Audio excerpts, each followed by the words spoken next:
98% of American homes with children now have an electronic mobile device. And on average, kids 8 and under spend more than 2 hours a day looking at a screen. Is that too much? Or could there actually be developmental benefits to screen time? This is Your Brain On, where we explore how the world affects our brains and ourselves. Young brains need a lot of external stimuli to develop, particularly from birth to age 3, what's known as the critical period.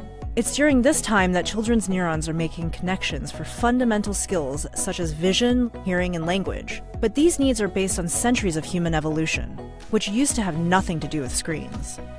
Consider a child watching a video instead of listening to parents read a book. It's a far different experience for the brain. Rather than kids learning to focus and imagine the story, the device presents everything to them, so certain cognitive systems become underdeveloped. And when children spend too much time in front of a screen rather than interacting with people, they can have stunted development of the frontal lobe, part of the brain that decodes social interactions. It can become more difficult to develop empathy or learn social cues like facial expressions. What's more, the stimuli from a screen can be a lot. Colors, sounds, stories, all at a super fast pace. That can be sensory overload, releasing stress hormones such as cortisol. It can also overactivate the brain's reward systems, like the addictive hormone dopamine, getting kids used to immediate gratification they wouldn't get in the real world. So most scientists and doctors agree that screen time can alter young, still-forming brains, but in some ways, that change can be positive. Take the results of one recent study that exposed young mice 6 hours daily to audiovisual stimuli similar to those found in a video game. After 10 days, the mice showed signs of hyperactivity, impaired learning, and risk-taking. But the mice also stayed calm in an environment that usually would have stressed them out.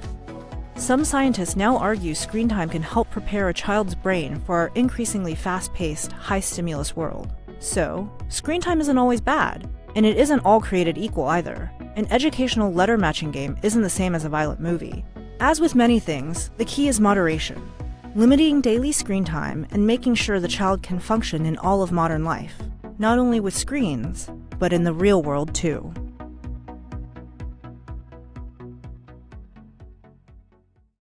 Hey NBC News viewers, thanks for checking out our YouTube channel. Subscribe by clicking on that button down here and click on any of the videos over here to watch the latest interviews, show highlights, and digital exclusives. Thanks for watching.